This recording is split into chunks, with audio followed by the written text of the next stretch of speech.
Γεια σας πουλάκια μου, τι μου κάνετε, καλά μου είστε? Στο σημερινό βιντεάκι, όπως πολύ καλά έχεις καταλάβει και από τον τίτλο και από το thumbnail και από το intro φυσικά, θα δούμε σήμερα ένα βιντεογραφικό για μένα ωραίο έτσι γκατζετάκι για την κάμερά σου, το οποίο μπορεί να σε βάλει σίγουρα μα σίγουρα και 100% έτσι στα κινηματογραφικά μονοπάτια, και δεν μιλάω για άλλο παρά για το Sherry, όπως λένε και οι φίλοι μας οι Αμερικάνοι, 55mm με TAF στα 1,2. Ξεκινάμε λίγο με τη διαφοροποίηση του F και του TAF. Οι φακοί βιντεογραφικών μηχανών και φωτογραφικών μηχανών συνήθως μετριούνται με το F. Θα έχεις ακούσει F2,8, F2, F1,6, F4, F4,5. Όσο πιο ψηλό είναι το F, το πω πολύ έτσι απλά, όσο πιο μη φωτεινός είναι ο φακός. Τώρα, μη φωτεινός εξαρτάται και από τις συνθήκες φωτισμού. Να το πούμε λίγο πιο αναλυτικά. Μικρότερος αριθμός F είναι μεγαλύτερη διάθεση του φωτός μέσα σε αυτόν τον φακό. Μεγαλύτερος αριθμός F σημαίνει μικρότερη διάθεση του φωτός μέσα σε αυτόν. Αυτό βέβαια επηρεάζει το βάθος πεδίου και την ποιότητα της εικόνας. Από την άλλη πλευρά, βέβαια, οι κινηματογραφικοί φακοί όπως αυτός εδώ μετριούνται με TAF. Είναι η μονάδα μέτρησης αυτή εδώ. Ωραία. Το TAF τι κάνει, τι είναι, τι ακριβώς είναι πρακτικά. Καταρχήν είναι πιο αξιόπιστη. Δηλαδή, αν πάρεις ένα φακό με TAF 1,2 και άλλον ένα φακό πάλι με TAF 1,2, θα σου βγάλουν την ίδια ποιότητα εικόνας. Οπότε βοηθάει στα γυρίσματα αυτό να ξέρεις ότι έχεις το ίδιο σετ φακών με TAF σταθερό σε ένα συγκεκριμένο σημείο ή με TAF το οποίο φτάνει μέχρι ένα συγκεκριμένο σημείο, που και ο συγκεκριμένος φτάνει μέχρι το TAF 16, μάλιστα εδώ το βλέπεις. Άρα το TAF τι κάνει, λαμβάνει υπόψη της απώλειας του φωτός μέσα από το φακό και εκφράζει την πραγματική φωτεινότητα της εικόνας. Πάμε λίγο να περάσουμε μετά από αυτή την έτσι λίγο επιστημονική εισαγωγή που σου έκανα στον ήδη. Αχ, ο Νίκος δεν πρέπει να δει αυτό. Παιδιά, δεν το είχα για αστείο, θα μου φεύγει ο φακός στα χέρια. Ο φακός αυτός δεν είναι απλά ένας φακός. Είναι ένα κόσμος ολόκληρος γεμάτο δυνατότητες και δυναμικές εικόνες που σου κόβουν την ανάσα. Εντυπωσιακό φωτεινό διάφραγμα με TAF 1,2. Ο συγκεκριμένος φακός κόβει την ανάσα επίσης και σε συνθήκες χαμηλού φωτισμού, όπως είδες και στο intro. Καθώς εξερευνώ τα περισσότερα χαρακτηριστικά του φακού, δεν μπορώ παρά να εντυπωσιαστώ από την απαλή εστίαση και την ομαλή μετάβαση από το εστιακό σημείο στο φόντο. Δηλαδή, αυτό που θέλω να σου πω είναι πρακτικά ότι έβαλα δύο αντικείμενα, ή ας πούμε σε ένα πλάνο όταν έχεις δύο ανθρώπους, ή θες να βάλεις ένα front ground μέσα σε ένα background, ενδιάμεσα έναν άνθρωπο ή ένα αντικείμενο, με βοήθησε πάρα πολύ αυτή η ομαλότητα που έχει και το πώς μπορεί να σου αποδώσει όλο το focus, το οποίο γίνεται πάρα πολύ ωραία και ομαλά. Αποκτώντας αυτό το φακό στα χέρια μου, δεν έχω να πω παρά πως αισθάνομαι την υψηλή ποιότητα κατασκευής αμέσως και την προσοχή στη λεπτομέρεια που έχει επενδυθεί σε κάθε κάθε στοιχείο. Είτε μιλήσουμε για το ring του aperture, είτε μιλήσουμε για το ring του focus, παιδιά, ό,τι καλύτερο. Πρόσφατα ανακοινώθηκε και εκτός από τον 24, 35 και 55 που έχω εγώ στα χέρια μου, που ήταν μια τριάδα, ανακοινώθηκε και ο 16 και ο 75. Τα mount τα οποία υποστηρίζει είναι Sony Fuji X, RF για Canon και Red Komodo και MFT. Ωραία. Εγώ έχω στα χέρια μου, σαν σονάκιας που είμαι, την E-mount σειρά. Ο συγκεκριμένος φακός είναι κατασκευασμένος για Super 35, δηλαδή για APS-C φακούς. Και οι τρεις, βασικά οι 5 πλέον φακοί, έχουν 67 thread για τα ND φίλτρα που έχουμε εμείς οι βιντεογράφοι. Όλα είναι manual, δεν υπάρχει autofocus. Βέβαια έχει βγάλει και άλλη μια σειρά αντίστοιχη που θα τη δεις εδώ, μάλιστα, η οποία έχει autofocus, αλλά σαν το manual δεν έχει. Και τα δύο ring εδώ, και το aperture και του focus, είναι manual. Τα ring του έχουν και δοντάκια τα οποία μπαίνουν αυτά τα focus motor κτλ.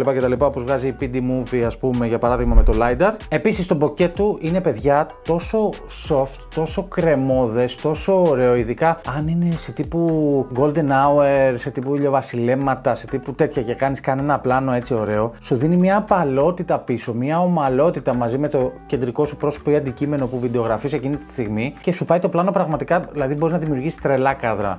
Άμα σας πω και πόσο ζυγίζει, πόσο είναι κτλ. Είναι δηλαδή και βασιλιάς του να το έχεις επάνω σε gimbal, δεν κουράζεσαι. Και κινηματογραφικός και manual.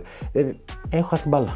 Επίσης ο φακός έχει ελαχιστοποιήσει τις ανεπιθύμητες ανακλάσεις, οπότε προσθέτεις έτσι την ακρίβεια και την καθαρότητα εικόνων σε ένα πολύ λογικό budget. Minimum focus distance που έχει συγκεκριμένη εδώ οπλάρα, να πούμε ότι είναι στα 0,3 με 0,6 μέτρα. Το rotation angle, δηλαδή μέχρι που μπορείς να γυρίσεις το focus ring, φτάνει μέχρι και τις 270 μοίρες, παρακαλώ, και ακούς εδώ τα μέταλλα, ποιοτική κατασκευή. Το ύψος του είναι στα 83,7 mm, δηλαδή 8,3 εκατοστά προς 8,4 εκατοστά. και ζυγίζει μόνο 500 γραμμάρια. Να σου πω εδώ ότι όλοι οι φακοί της σειράς έχουν ακριβώς το ίδιο ύψος, ακριβώς την ίδια διάμετρο για τα ND φίλτρα μας και σχεδόν τα ίδια γραμμάρια. Άρα αυτό σε μια παραγωγή μετράει απίστευτα, διότι τα ring είναι ίδια, οπότε αν θες άλλα μιλιμέτρα, άλλο δηλαδή να πάρεις από τον 16 εκεί που έχεις ένα wide ωραίο πλάνο και να πας ένα στενό ωραίο κάδρο και να βάλεις το 75. Δεν θα έχεις κανένα πρόβλημα. Κάνεις αριστερά-δεξιά τους εξοπλισμούς σου, βγάζεις τον ένα φακό, βάζεις τον άλλον και εκεί επάνω θα είναι όλα το ίδιο. Το optical performance του συγκεκριμένου φακού είναι εξαιρετικό. Εάν διανοηθεί κανείς ότι έχει κοντά στα 350 ευρώ, 340 εκεί θα το βρει στο Scrooge, με άφησε άφων. Στα πορτρέτα, δηλαδή στα πολύ κοντινά πλάνα τα οποία ενδείκνυται αυτός ο φακός, ότι εκεί που ξεχωρίζει, π.χ. εγώ, αν ήμουν πάρα πολύ κοντινός εδώ, ξεχωρίζω όπως βλέπεις εδώ πέρα σε αυτόν τον φακό, το Sigma 1850 που έχω, βλέπεις ότι ξεχωρίζω, έτσι. Το Nightwalker εδώ το 55, πάλι ξεχωρίζεις, απλά στο TAF 1,2 δημιουργεί μια γραμμή που από το TAF 1,4 και πάνω δεν την κάνει, δεν την βλέπεις αυτή καθόλου. Κάνει μια κόκκινη γραμμή σαν να βάζεις ένα outline, ρε παιδί μου, πάρα πολύ ψηλό. Τώρα σου μιλάω για τρελή λεπτομέρεια, την έφερα τη μύτη, την έκανα τόση για να το καταλάβω, που δεν φαίνεται στο τελικό αποτέλεσμα, απλά να σου πω αυτή τη λεπτομέρεια. Όχι ότι το θεωρώ αρνητικό, απλά αυτό το οπτικό, εμένα δεν με πείραξε, γιατί στο τελικό πλάνο σου ξαναλέω, 4K γυρνάμε, δεν είμαστε πια και ο Steven Spielberg εδώ πέρα. Απλά θέλω να σου πω αυτή τη μικρή λεπτομέρεια, αν το δούμε σαν, να το πω έτσι, τρόπο αναβάθμιση για το μέλλον. Σε ένα γύρισμα, ρε παιδί μου, κινηματογραφική φακή συνηθίζεται να είναι λίγο πιο stiff, πιο σφιχτή τα ring του. Αυτός εδώ είναι λίγο ανάλαφρος, ρε παιδάκι μου, όπως βλέπεις.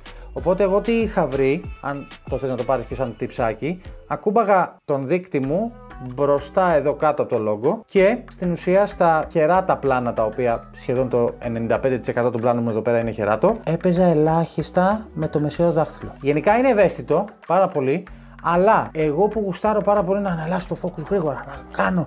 Δηλαδή είναι ένα run and gun μηχανάκι που πραγματικά για όποιον θέλει να μπει στο industry του σινεμά είναι τύπου τρέχα πάρτο. Μένουμε λοιπόν σε κάτι τελευταίο, το οποίο έχει να κάνει πάλι με το optical performance του συγκεκριμένου φακού και δεν μιλάω για κάτι άλλο παρά για τα γυαλιά τα οποία χρησιμοποιεί ο συγκεκριμένος φακός, τα οποία είναι ED glasses, τα οποία λέγονται, και σίγουρα μα σίγουρα βοηθούν στο να έχεις μια πιο καθαρή, sharp, ρε παιδί μου, εικόνα, έτσι clear, ωραία, να έχεις μηδενικό focus breathing και ένα πολύ strict control του όλου aberration του φακού. Για το συγκεκριμένο φακό έχω να πω τα εξής: τρελή ποιότητα κατασκευής για τα λεφτά του, πολύ καλά γυαλιά και πολύ καλή εστίαση χωρίς πολλά, αυτό θα στο δώσει, ξερό, ωραίο, καθαρό και φωτεινό. Είναι ένα killer πολλών συνέφακων εκεί έξω που μπορεί να αγγίζουν και την τριπλάσια τιμή τους, και εάν πάρεις φυσικά το βαλιτσάκι, το οποίο έχει κοντά στα 1000 ευρώ, πίστεψέ με ότι θα κάνεις την καλή αρχή για να μπει στο χώρο της βιντεογραφίας και να ξεκινήσεις τα δικά σου project και τα ωραία πραγματάκια τα οποία μπορεί να έρθουν αμέσως μετά την αγορά αυτών των θηρίων. Δες κάτι που σε ενδιαφέρει, είμαι ο African Boxer.